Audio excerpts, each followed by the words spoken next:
श्री स्वामी समर्थ. जय जय स्वामी समर्थ. माझ्या स्वामी कृपा चॅनलमध्ये सर्वांना नमस्कार.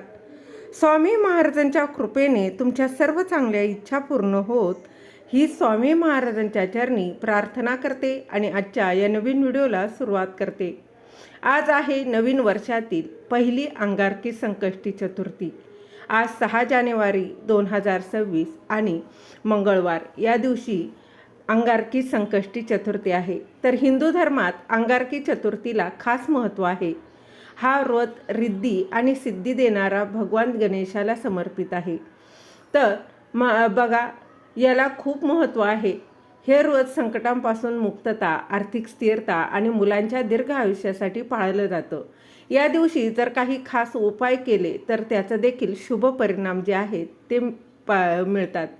तर अंगारकी संकष्टी चतुर्थीला काही उपाय केल्यानं संपत्ती वाढते, सर्व समस्यांपासून देखील मुक्तता होते. तर सायंकाळी तुम्हाला एक कापरासोबत एक वस्तू जाळायची आहे, जेणेकरून तुमच्या आयुष्यातील कितीही दुःख, अडचणी, संकट जे काही आहेत ते दूर होतील. बघा, आयुष्यात येणारी संकट, दुःख, अडचणी ती कधी सांगून येत नाहीत. म्हणूनच गणपती बाप्पांना आपल्याला प्रार्थना करायची आहे की माझ्या कुटुंबातील कोणावरही कधीही विघ्न येऊ देऊ नको, अशी प्रार्थना करायची आहे. आणि हा उपाय जो आहे अगदी विश्वासाने, श्रद्धेने करा. बघा, तुम्हाला हा उपाय सायंकाळी 3 सांजेला म्हणजे दिवे लागण्याच्या वेळी तुम्ही 6 नंतर कधीही केला तरी देखील चालणार आहे.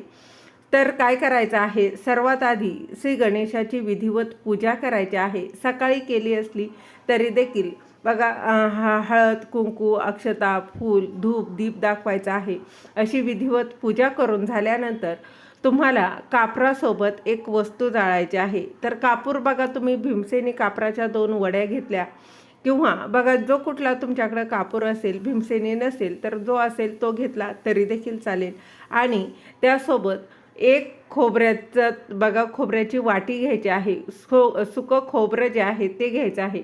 आता खोबऱ्याची वाटी नाही तर बघा, छोटासा तुकडा खोबऱ्याचा घेतला तरी देखील चालणार आहे.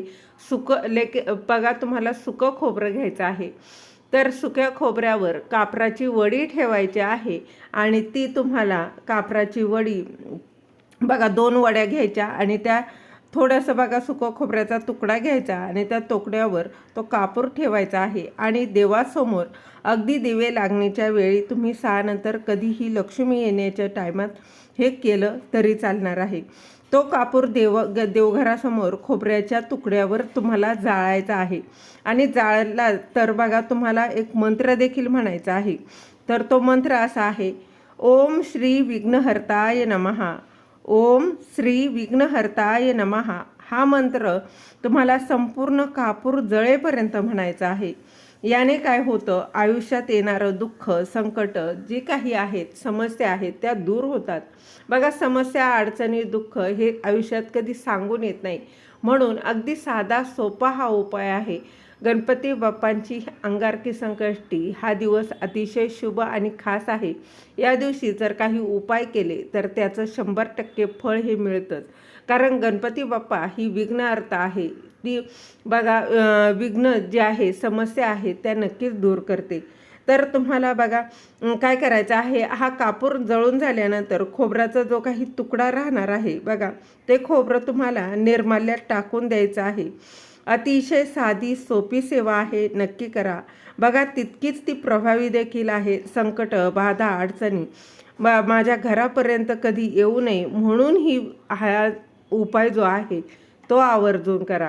झालेली सेवा महाराजांच्या चरणी रुजू करते. धन्यवाद.